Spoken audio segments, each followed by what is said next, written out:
it's morning, it's a show. Sometimes it's about woodworking. It's the Woodworking Morning Show.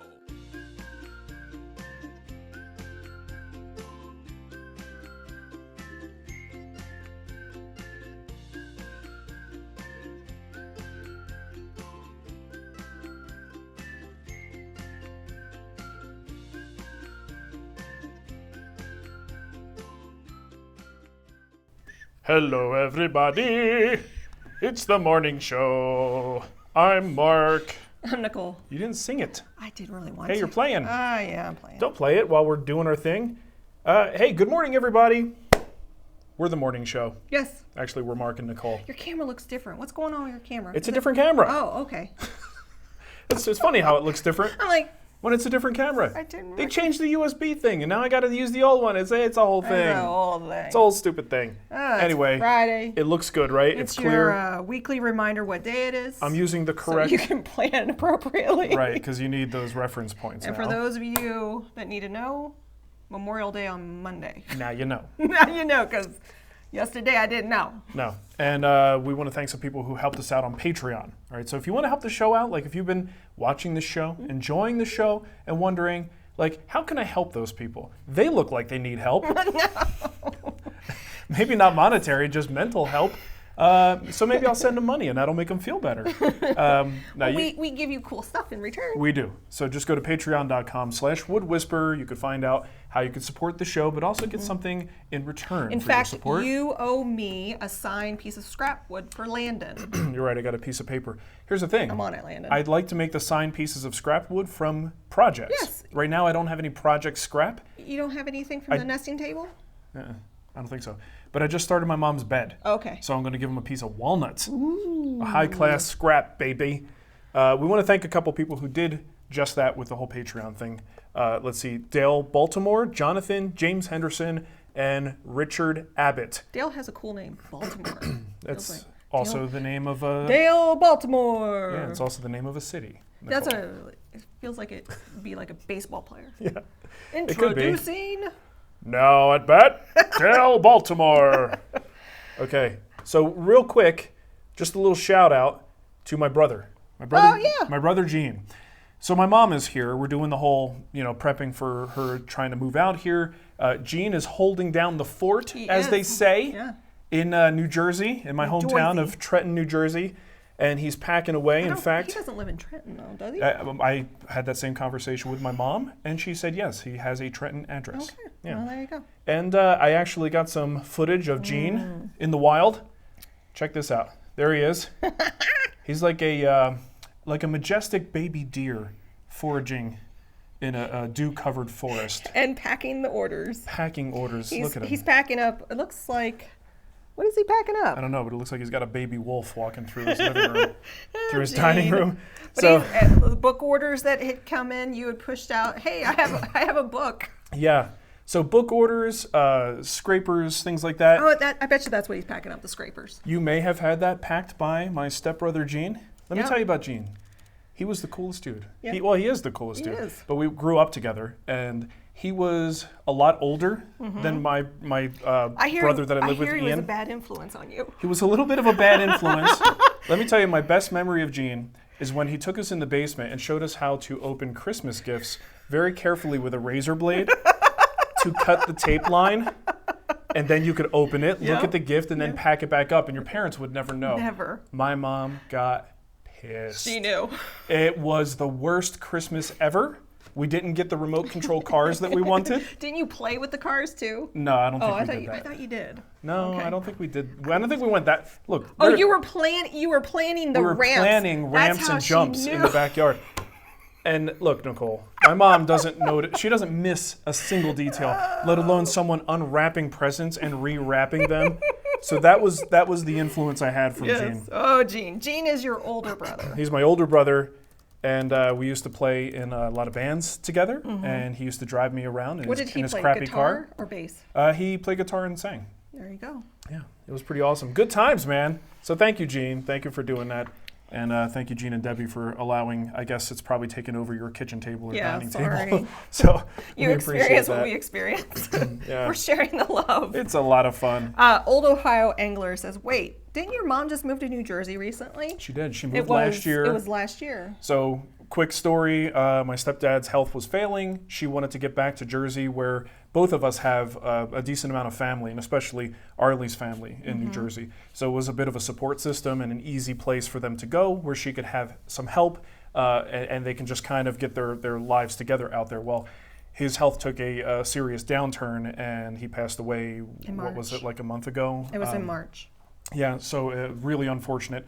But now she was out there and essentially out. I mean, she's got family there, of course. That was the good part of it. But she was living with my uncle, and now we're trying to get her set up out here with a place of her own. So, speaking of, there's a sale in the Guild. If you missed Mark's Instagram or what was it? We sent out an email and all that jazz. Oh yeah. We put notifications out. So until Monday, I believe. Sure. Monday. I don't know, the 26th? Memorial Day sale, right? Look at that. Lower thirds, Nicole. Boom! Yeah. Just because. Just because is the code. So it's woodwhispererguild.com. Any project, not physical items, just projects, has to be a completed project. It can't be Daryl's pre-order. You get 40% off. Use that code just because. Get on it. You only have until the 26th. Someone says, so Gene, the beginning of Mark's delinquency. And everybody's talking about your T-shirt, which we received last week. Well, we received it sooner than last week. Oh. We just showed it last week. Once Upon a Workbench. Once Upon a Workbench. Made this for us. Go check him out on Instagram. Good guy. Okay, let's do some questions, Nicole. Okay. Somebody wants to know the name of our bands. I don't even want to say it because they were so stupid. The names of our bands were so dumb. It's embarrassing, Nicole. Wasn't one of them something about changing? Let's not talk about it. You want to know what it was? This is what happens when we think we're clever and we're really just really stupid. Yeah, you're just kids. We thought it was funny how sometimes when you would see a poster for a band. Subject to change. Or you just completely ruined the punchline, Sorry. But there you go. Nicely done, Nicole. Let's move on to some questions. Luke Kearns wrote in. He says, of the projects available in the Guild, which of them, whether it's your design or someone else's, would you recommend to a beginning woodworker with a limited amount of tools?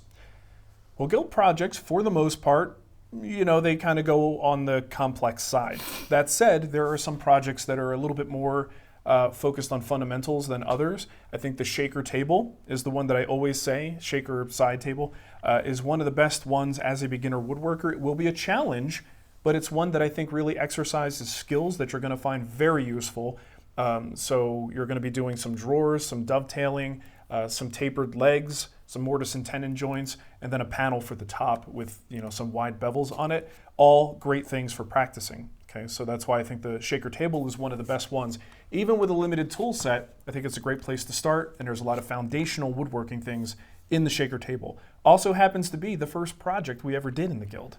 It's a pretty early one. Shaker table. And that's the one with that terrible skit about the shakers at the beginning. Yeah, that's pretty so bad. Enjoy that. A new episode of Wood Talk was released. Yeah, this week. Was it yesterday? Wednesday. Wednesday. Uh-huh. And Michael Brendel said, New Kids on the Block playing. Oh! I love that one. That's a good one. I was a big New Kids on the Block fan. I went to see them in concert. Uh-huh. I had them all over my walls. I was of course you did. A big fan. Which was your favorite? Joey. Joey? Joey. Which one was Joey? He was the young one. Like the little one?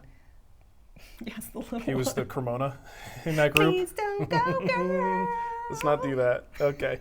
MMG wrote in, he said, I recently ordered, this is all going to be about the Guild today. Yeah. A Guild project just because, and was interested in getting the associated Bell Forrest kit. I'm hesitant to pull the trigger because it's scary to think about someone else picking out my lumber for me. What feedback have you gotten from other Guild members on the quality of these kits? Much appreciated. Oh, on Bell Forrest? Mm-hmm. Well, all I can tell you is that after, almost 10 years of working with them, right? More. We still work with them. Yeah. That should tell you something. We have never heard any bad feedback about Bell Forrest that wasn't resolved. Right. There's customer service is great. I think someone put up a post in the Guild Facebook group about how they had a couple of bad boards. They reached out to them and they sent new boards immediately. Right. It was Yeah, no problem. So. No problem. Oops, sorry. Hey, I just put up Ness's message. Ness. Accidentally. Hi, Ness. So Gazanked wants to know if we were in a Ween cover band. No, but I did actually play. I actually pulled that because I knew you had a good story. It's a great story. If you like Ween, my band in college was playing in, oh shoot, I can't remember. It's a place called John and Peter's in New Hope. And we did a cover of one of the Ween songs. It was Voodoo Lady. Yeah. We were doing a cover, and the guy from Ween, one of the, I guess they're brothers, right?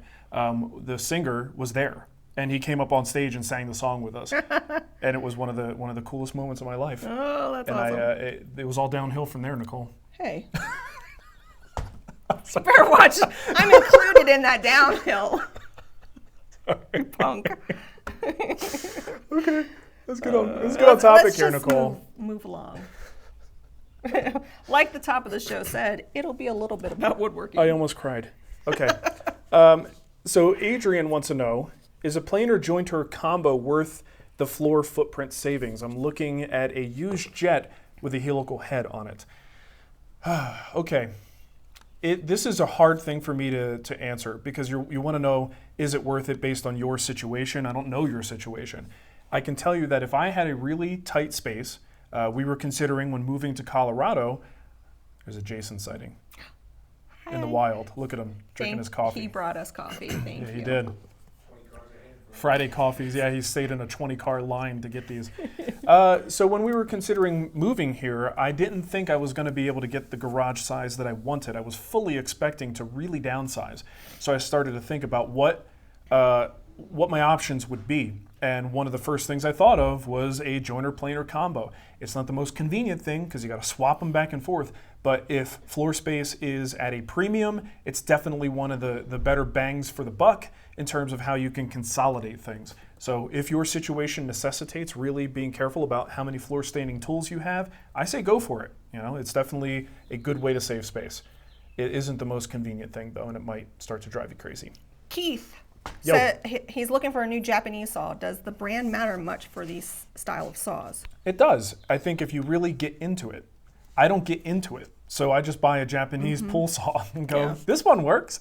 Doesn't Wilbur he does a whole presentation, right? Yeah, go to Giant Cypress, or if you know Wilbur, Wilbur Pan, he's a good guy to ask questions about this, and not just because he's Asian, Nicole. Right, he studies. Well, no, he studies It's supposed to be funny. I know. He's a great guy. He's very well versed in Eastern tools philosophy. He's also a very smart doctor. He is. But for me, he's one of my favorite people. This was a gift from what's his name, Mike, local guy. Yeah, Mike. The air marshal dude, right? Got me this beautiful Japanese saw, razor saw. I think this is from Japan. Yeah. So the thing is, it's like anything else. There are brands, but my gosh, there's a ton of brands. And especially when you're buying these in the US, you may not necessarily be able to make sense of what's what out of those things. So honestly, I just kind of, if I'm going to buy one, I just buy one that has good reviews. But you could certainly dig deep, and Wilbur is a great resource for this stuff. He might be able to make a solid recommendation for you. Wilbur's website is giantcypress.net. Oh, not .com. We were just talking about. Who has the .com? Let's get them. I don't know. Okay, Stumptown Woodworks, considering picking up the Roubo with the sale, but haven't been able to decide if I need and want all the features. It's clear I need a heavier bench as I get into hand tools a bit more, and I need vices bad. Getting creative. Okay, so here's what he's asking me to do is look at the world of vices. The what do you call it? Andy's turbo vise, the twin screw vise. There's a lot of them out there. I can't possibly give you a meaningful review of them, especially since a lot of that is visual. We did a show with Andy not too long ago, right? Talking about his new turbo vise. Go back and see if you could find that one. My recommendation for you, because it sounds like you're at that point where there's so many different ways to accomplish these goals and you're just not sure which ones you need. A lot of a workbench's function comes from how you do your woodworking and how you need the work to be held. The best resource I have found for giving you an overview of what you actually need in a bench, and the thing that told me that a split top Roubo was the thing that I wanted in my shop, was Chris Schwarz's Workbenches book. Looks a lot like that. Nicole, do you have the link for that on Amazon? Yeah, I do. So this is at this point, it's not a new book at all, but clearly there's a revised edition here. Chris does a fantastic job of showing you how a workbench is supposed to work. And when you read this, you'll see the different types of work holding and how it applies to what you do in the shop. And that's going to help you decide which features you need. And a lot of people might actually read that book and come away realizing all they need is a quick release vise with a couple of dogs. You don't always need everything, right? So I think that's a great read. That's my best recommendation. It's a fairly inexpensive way to answer questions and save yourself money because you won't go buying things you don't actually need. So check that out. Hold on. Where am I? So Jeremy, you're probably not going to get this. He says, I don't think I'm live. How do I get live? If there's a live button on that's actually a button. Yeah. I thought it was just like notification. No, it's a notification that we're live, but if you click the live word, it takes you to the next most to current the stuff. volume button. So it's over to the left. That's awesome. So in 15 minutes, I'll and get that it'll message. skip ahead to the live broadcast. We'll see you in 15 minutes, buddy. Richard Abbott. He says, I recently got a lot of pecan slabs from a local sawmill on the cheap. I was going to answer this in the after show. Let's see. He says he's got a lot of good usable wood out of it. I sorted through the wood, stacking the big stuff, picking the smaller stuff for the fire pit and the grill. My problem for the wood I pulled for the grill is that some of it is spalted. While I'm sure it would be fine for the fire pit, what do you think about using spalted pecan in the smoker? I don't know. I wouldn't. I don't think I can answer this. I would, let's defer to the chat room, anyone who has experience. Now, spalting is basically a fungus that grows in the wood.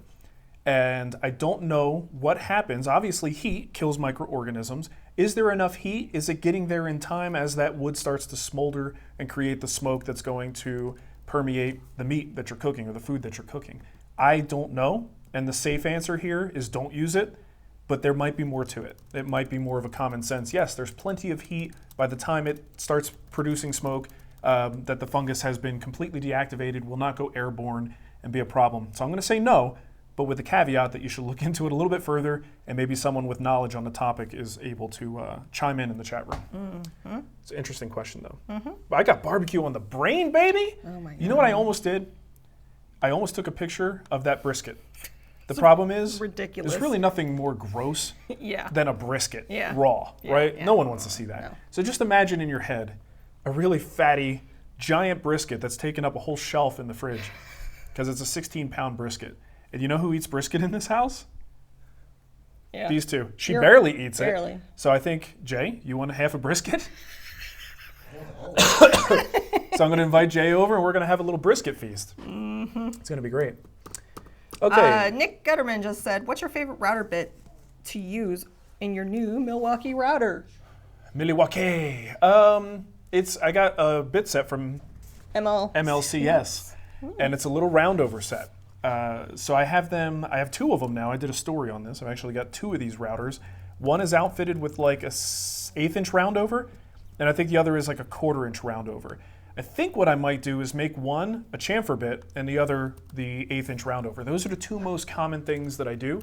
And I think having those preloaded and ready to go with a battery-powered router is a powerful convenience. What is the thingy?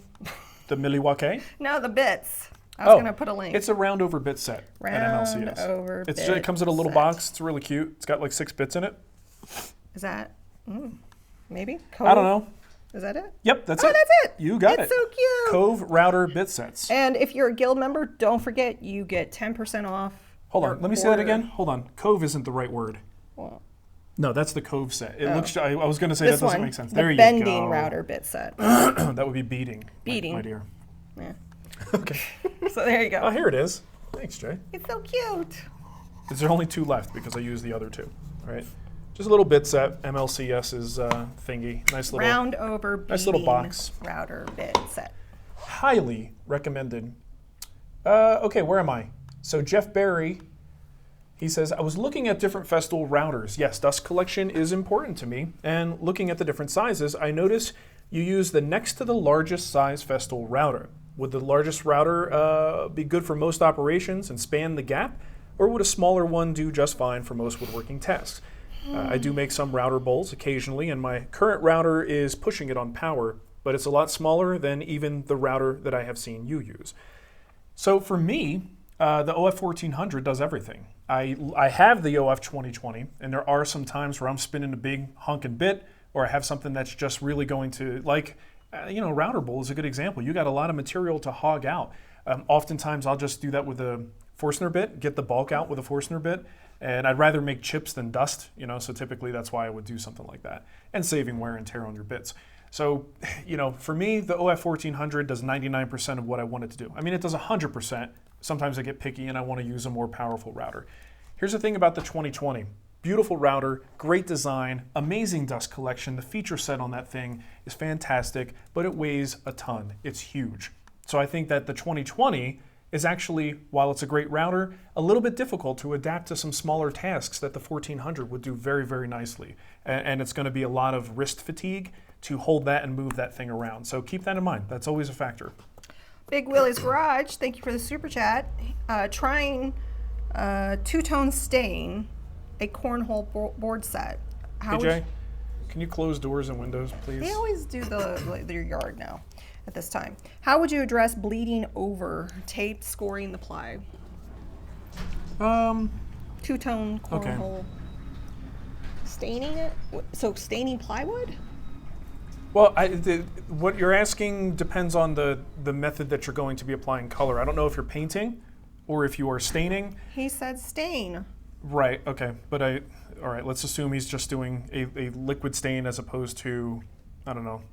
I'm overthinking it and the window distracted me, Nicole. Sorry. I'm totally losing my train of thought and I'm talking nonsense. Sorry, Big Willie. At this point.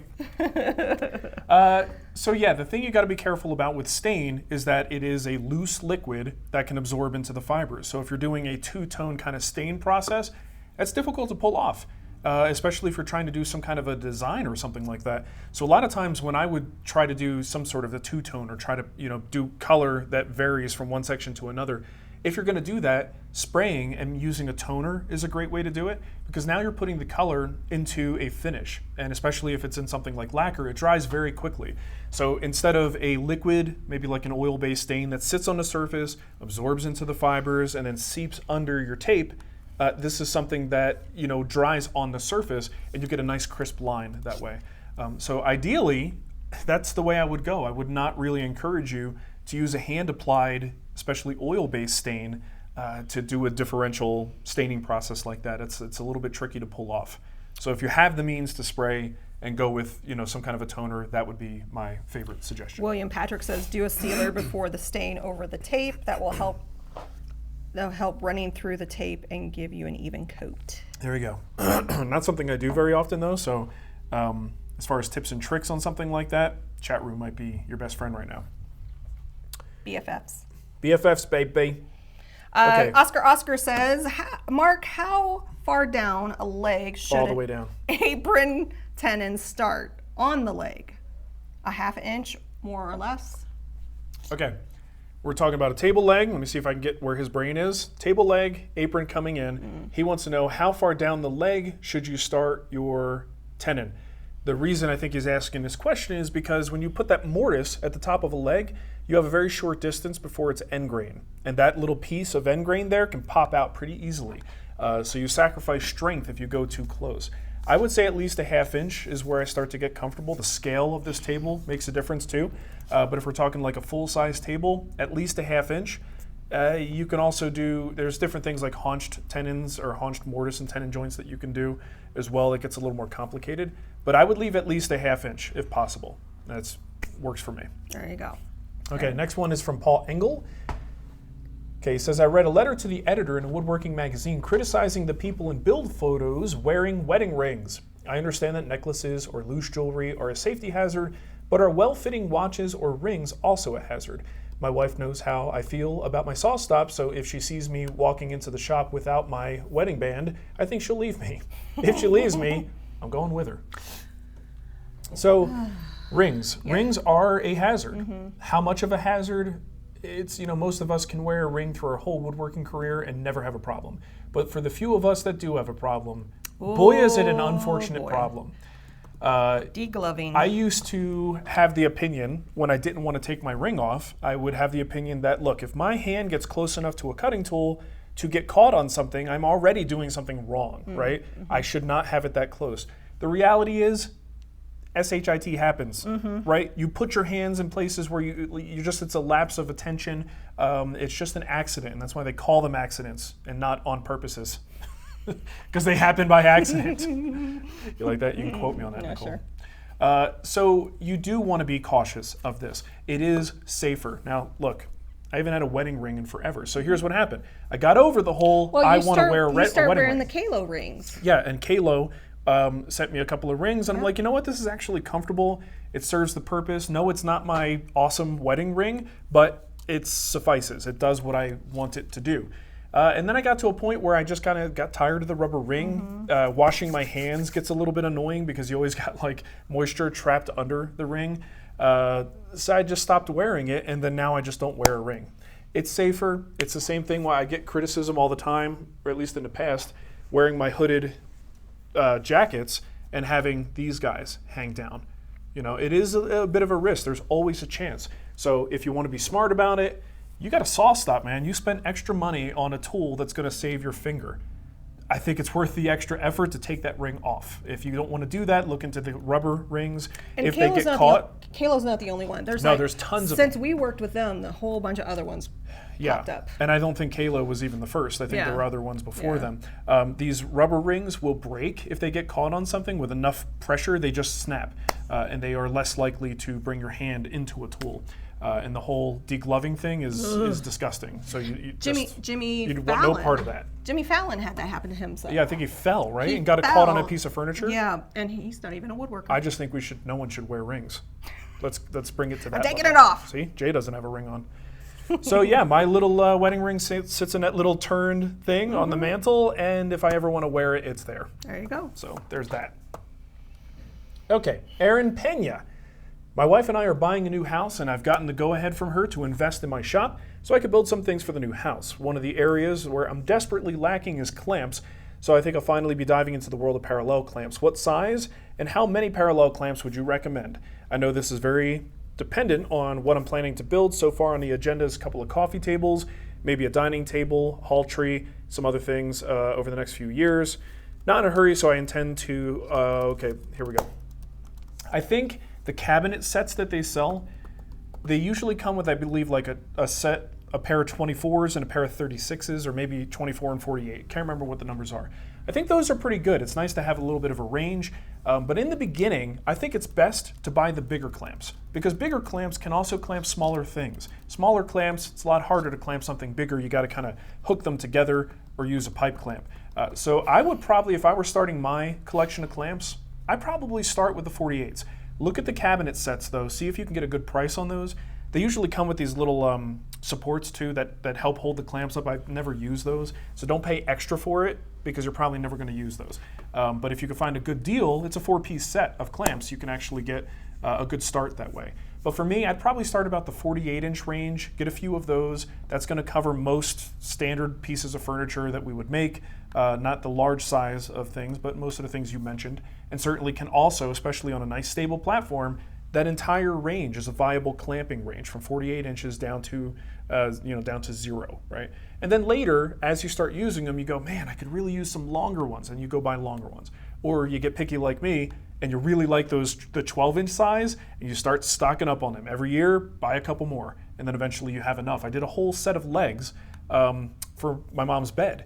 It was a clamp wall clearer, right? Everything was all clamps on deck. And I'm so glad I have a bunch of those because it was easy to clamp everything up, and I'm not waiting 2 or 3 days for clamps to be freed up. So I missed Alan Lilich's super chat at the top of the show, and he said the writing desk is for beginners too. Anne's writing desk? Mm-hmm. Yes. Mm-hmm. Great idea. Mm-hmm. I didn't even think about that. How selfish of me. Thank you, Alan. Yeah, and actually when we built that, Anne was just getting her shop back together. Like I had to help her tune up the bandsaw. In fact, on the way there, I had to stop at Woodcraft to pick up a bandsaw blade. Mm-hmm. So she had just gotten her shop together. So while it's not truly like a basic tools project, it was done with a shop that wasn't even completely together yet, and a pretty good focus on hand tools. So I think that's a great suggestion. And I believe I missed Craig's super chat at the end of last week's show. Yeah. So I just wanted to say thank you to Craig. He said to help you and thank you for all you do. So thanks, Craig. Excellent. And my pain in my neck is gone. I'm still standing right I here. know. What do you mean? Where did I go? The physical pain in my neck is gone. Corey Hastings, there's a lot of back and forth of which is better, Turner's tape or blue tape with CA glue. You've used both methods, so which do you currently prefer? What brands have given you the best results? Jason, can you grab that roll of tape? Because I can't remember what the heck the name of that tape is. So I go back and forth. It depends on the application. Even though I did a video that was called Stop Using Double Stick Tape or something like that, that's what you do when you're on YouTube and you want people to watch a video. The reality is I use both methods still. Double stick tape can be a pain because you get residue. It can be difficult to dislodge the pieces. Sometimes you can even snap a template if you're not careful. But there are different grades and different types of double-sided tape. So what I have here that we've been using quite a bit, well, first of all, here's the traditional kind of double stick tape, Turner's tape. This comes in various grades and qualities. Sometimes it has like a cloth sort of material in it, so it's very stretchy. Other times, like this one, it's just kind of crappy. Getting the backing off of these is a mixed bag. Sometimes it's easy. Other times you're there with like a razor blade trying to pull the backing off. What's it called? Turner's tape, usually. Tape. Is there a specific brand? That's the problem, is it's hard to find a consistent brand that works all the time. Right. And a lot of times, you know, the brand changes. This is the one I have. It's called Spec Tape. Spec Tape. And this one works okay. Not my favorite. Not my favorite. But it works okay. Do you want me to add it to the store? Yeah. Or do you not want me to add it to the store? You can if you want to. Well, I mean, if it's not your gonna favorite, I don't want to tell people to buy it. It's not going to be my recommendation. Okay, well then. Right? So. Well, if you want to try it out for yourself, I'll put it to the Amazon store under Friday Live. So this one, the Spec Tape, it does rip by hand. Not very cleanly, but it does rip. A lot of these do not. So if you have the ones that are more like clothy sort of material, I don't know how to describe it, but people who use it, you know what I'm talking about. You can't really rip it apart with your hands, so you always have to cut it, which is another thing to worry about. This stuff is stuff that we got from Austin Hardwoods here locally. This is a company called G-Tape, and unfortunately, they only distribute to lumber places, so go to their website. Really? Yeah, you might find that your local lumber shop, they're all over the US. They have a statewide list. They may sell this stuff. It's G-Tape, and why we like this is because it rips very easily and very cleanly. Look how straight that rip line is.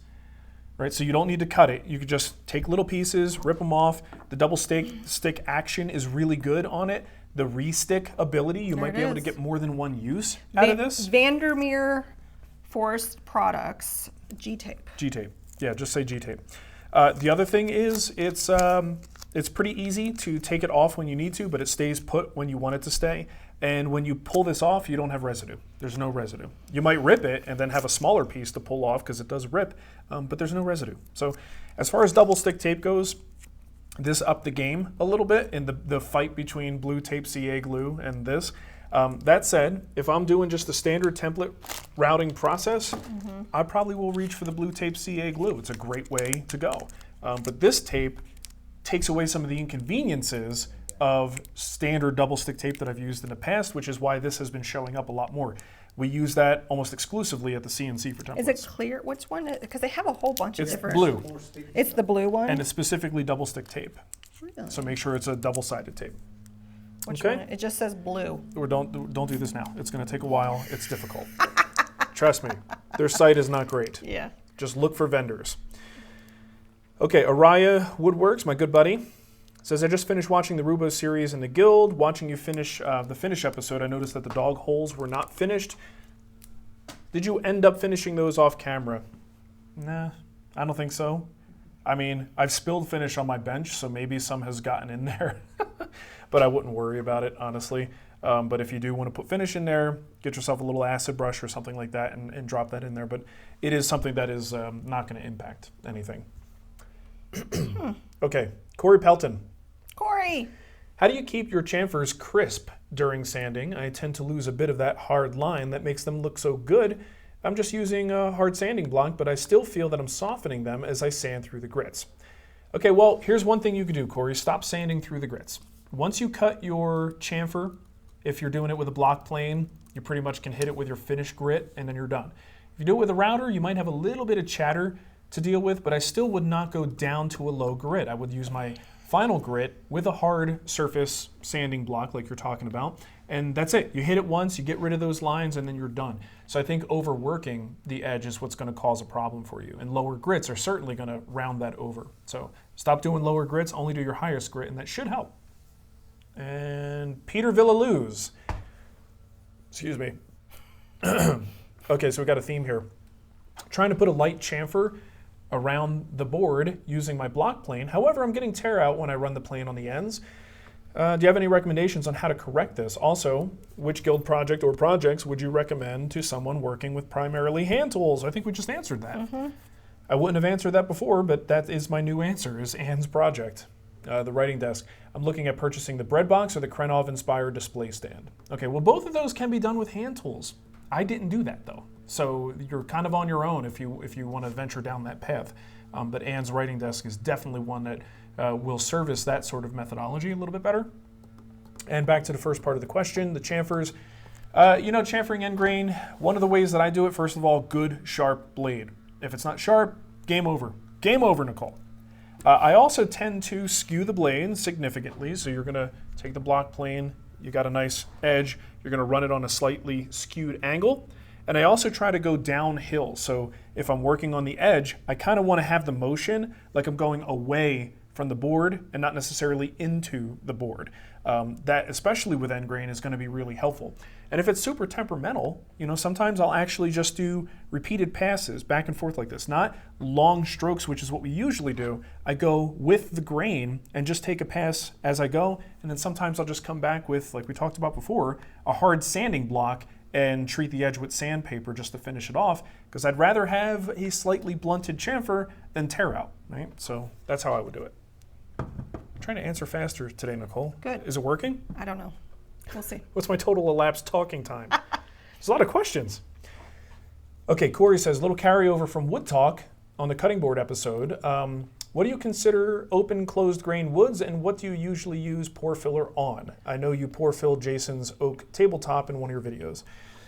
Open poured, open grain woods, there might be some terminology specifics here that I gloss over, but generally speaking, anything that when you look at the surface and you actually see little pits in the surface, that's what I'm going to call, an open poured species or an open grain that you may want to fill and you may not. So things like oak, ash, walnut, just for the most common things. There's some exotics, of course, that will have this as well. Whether you fill it or not, to me, is not a matter of whether the pores are there or not. It's a matter of the finish that I'm going to use. So if I want something that's a nice, smooth finish, I don't want any possibility of crumbs getting into something, right? Like a kitchen table, that is a candidate for pour filling. If I'm doing a high gloss finish, something that's going to be, a conference table, or you just want something that's a perfect, sea of smooth, clear gloss finish, you want to fill the pores. Because if you don't, you have those little dips and valleys in the surface, and it won't look good at all with gloss. It actually looks really bad. So those are the two reasons, but it's more about final functionality and final appearance, and that's the reason why I would do a pour fill. Tim JB wants to know if you've ever thought about releasing a smaller version of the Ruvo plans, such as maybe a 6 foot in length. Well, I can downsize the files to about half size if you want those. That's a joke, Nicole. Oh, sorry. I don't know. I'm downsizing the Roubo plans. Now Okay. they were 12 inches wide, now they're 6 inches wide. It's a smaller piece of paper. Oh, I got it. That's not a good joke. What was the question? He just wants to know if you are going to release a smaller version of the Roubo plans as maybe a 6 foot in length version or a little smaller. No. Why would we do that? For people that don't have the space for... Adapt the plan. It's not that hard. It's actually one of the most Says common... you! No, it's one of the most common questions is, how do you downsize the bench? Well, don't take it away from the side that has a vise, because there's a lot of things that dictate that overhang. We got an overhang over here. Doesn't matter. You could take the entire overhang away if you want to. It's good to have an overhang on both sides, though, because there's functionality there, so you just take it from the base and shrink it down. I honestly don't see a reason why we would need to do that. Part of our goal in the guild is to teach you how to do woodworking. And one of the most basic things in woodworking that you can do is look at a plan and resize it to your needs. So I think the fact that we provide the SketchUp for you gives you a tool that you can go in and shrink some parts down and bring it down to a different size. So if you're just a little bit strategic about it, there would be no reason for us to do a second plan for that. All the tools are there for you to size it down. Specific to your needs. Yeah. Anthony said, starting a shop build and curious your opinion on windows, if they are worth it over the wall space. Again, this is like the jointer planer combo question. It's hard for me to say. I don't know how much wall space you need. I think windows in a shop, even though in my Arizona shop, when I had the ground up option to put it whatever I wanted in there, I went with fewer windows because I didn't want the light competing with the house lights, and it was a video concern. That was kind of stupid because there are these things called blinds. Yeah. Did you know that? That if you want to block the light, you could just use blinds. I think it's great to go in a shop space and see outside and have the sky or trees or whatever. It makes a nice breeze. Yeah, it makes me enjoy the space more. You get more airflow, and ultimately it lights up the shop. Natural light is fantastic. The best setup, if you are into your workbench and hand tools, the best setup you could possibly have is a window and then a workbench right in front of it. That cross light on the bench just lets you see things like a raking light that you might not normally see. And I don't have the advantage of that here because our shop is kind of sunken. It's like below grade. Raised. Yeah, we're on a slope. So the shop is here. There's a higher level on this side of the wall and a lower level on that side. So we're a little bit underground over here. So all my windows are really, really high. But if I had to design the perfect shop, I would have a space just for hand tools right in front of a window that gets nice natural light coming from the side. So that's my favorite. That's my favorite, Nicole. That's my favorite. Even though I've never had that. Let's see. You got any more questions? I still got like 5 or 6 more. So Tony, I'm running out of voice. Did you have a question about Tony's question? Question about his question? No, I'll get to it. Okay. So Shane Myers says, do you recommend as a dedicated table saw rip blade, 20 teeth, 30 teeth, or something else?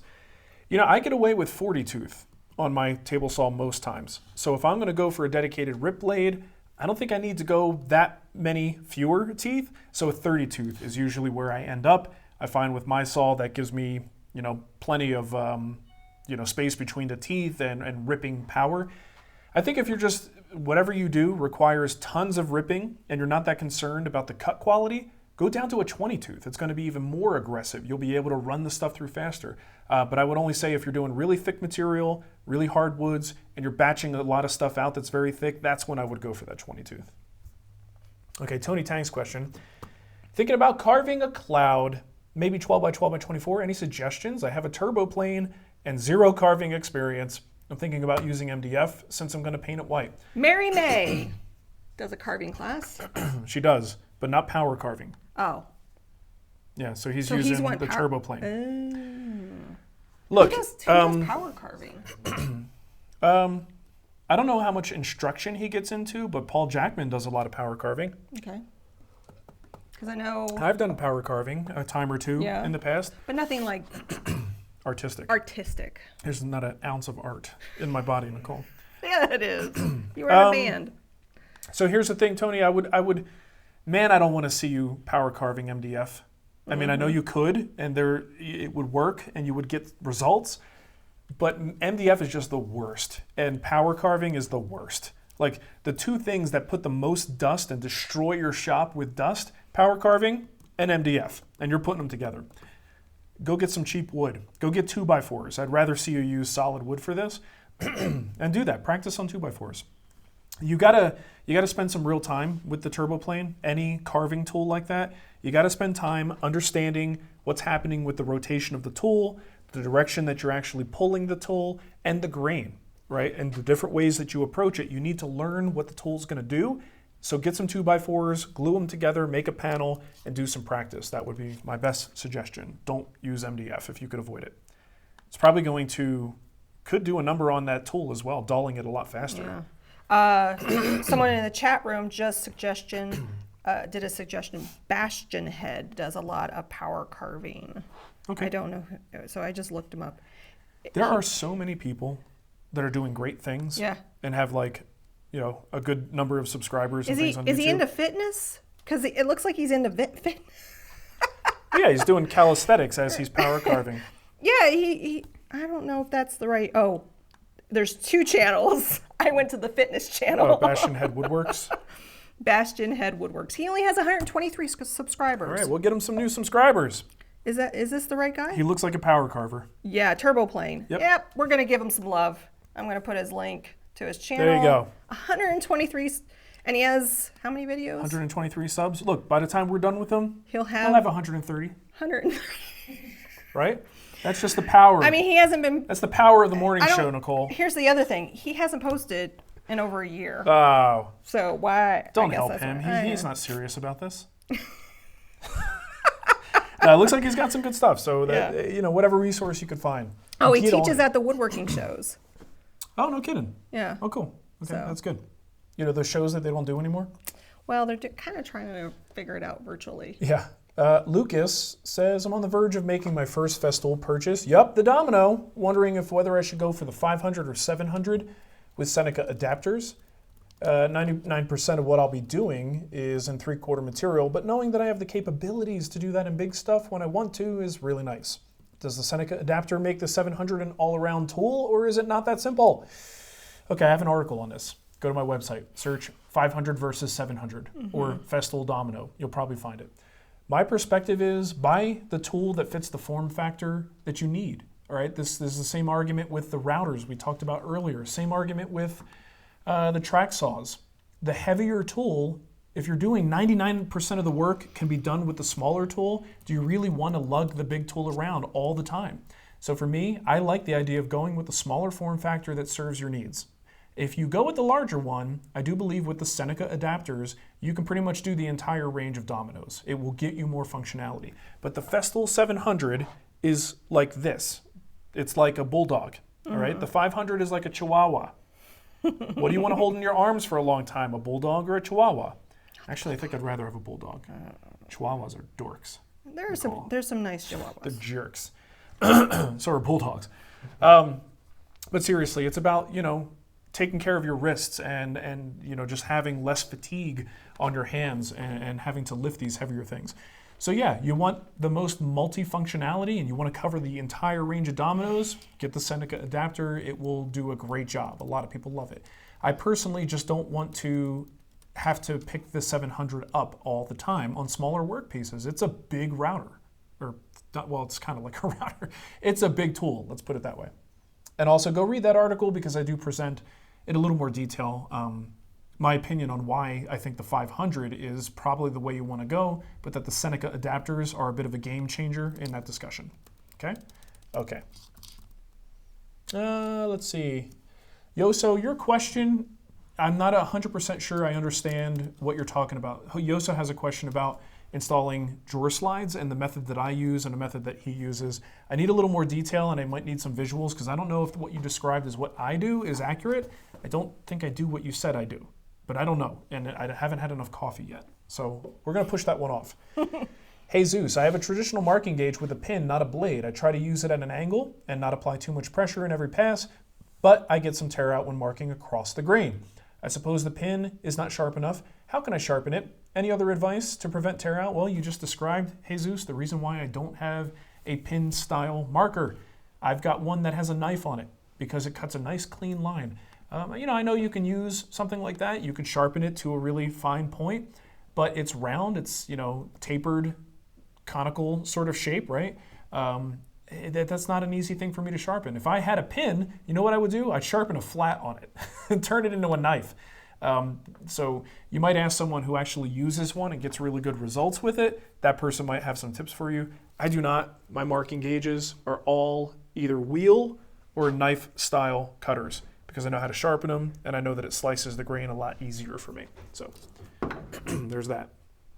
And my last question, Mike Davies. Yay, Mike. I know you don't paint much, but I have to on the next one. Sand between paint coats or do it like a clear finish and only if it's gritty. First real painted project and doing it with a brush, no sprayer, so any tips are welcome. Yeah, you're right. I don't do a lot of paint, so my advice is to be suspicious of, because I don't know that much about it. If I were painting with a brush there's almost always some kind of brush strokes in the surface. If you don't want to see those, you might want to give it a light sanding. If the surface is rough, you might give it a light sanding. But if everything is smooth and it's looking good, I would just say continue unless the paint manufacturer recommends sanding between coats, that you just move on to the next coat and it should be fine. I think that's what most people probably do. So that's it for my questions, Nicole. You got any more for us? How are we doing on time? Oh, we're at the end of the show. We're at the end of the show. So. Okay. Mike, I will do Mike Zellman's because he's a good friend. Mikey Z. What do you use when marking out large right angles? You just favor Colorado people, don't you? I know, Mike. It's a sort of a form of nepotism. If I'm friends with you, you're more likely to get my attention. Marking out large right angles. Yeah. I have a woodpecker's dealy-wecker. Hold on. Trying to get it and not lose my mic. I've got the Woodpecker's 26 by 16 precision square. This is probably the one that I use the most. I also have a drywall square that probably is anything but square, but it's big. So if I need something that's close to square, I'll use that, but really massive, like 4 by 8 massive. But this guy works for most things. This is really good for getting my track set up square if I want to do that. But this is the biggest one that I have, the biggest accurate square that I have. Okay, are we good? Okay, I think that's a show. Do you want to pick a lucky winner? I already did. Who it am? It is Tony Tang. Tony Tang, Tony double Tang. T. Congratulations, Tony. You finally won. Yeah. A guild project. Good for you. And don't forget, folks, we've still got that Just Because coupon code over at the Wood Whisperer Guild. Got to use my fancy graphics here, Nicole. Making a Maker says, new life goal, be Nicole's friend. If I like you, it'll work out in your favor. I bake for people that I love. She will make you gain weight. Let me do the interpretation of these things you're doing. I sew for you. Yep, you'll have to wear funny looking pajamas. Go on. Quilts. You'll get a nice quilt, that's for sure. And I'll play video games with you. There you go. So woodwhispererguild.com is where you can go get that Just Because discount. Just because. It's only till the 26th. Just because. And then we were like, wait, it could be a Memorial Day sale too. It could have been a Memorial Day sale. And we probably won't do another discount or sale until winter time and the holidays. Yep. And I don't think it's going to be 40%. So now's your chance to get up in there, yo. All right. Well, thanks for watching, everybody. And I guess we will catch you next time. We also should mention. After show. Got the after show coming up. I can put the link in the after show. If you are a Patreon supporter, you have access to this after show where we continue to talk nonsense and drink more coffee. More nonsense. Hold on. Don't do it just yet. Wait. I like to make it easier for the people that do Patreon to get to the Patreon post. Okay. So I'm going to put the link right now in the chat. Okay. Good? We're good? No. I'm not that fast at copying. I'll play with my chive while we wait. That's the link to the after show. Okay. There we go. Okay. We're good? All right. So thank you for watching, everybody. Hope you have a wonderful weekend. We're going to talk about Alan Wake in the after show. Thanks, Kenneth. Yeah, I can't wait for that. Okay. We'll see you guys later. Bye. Bye-bye.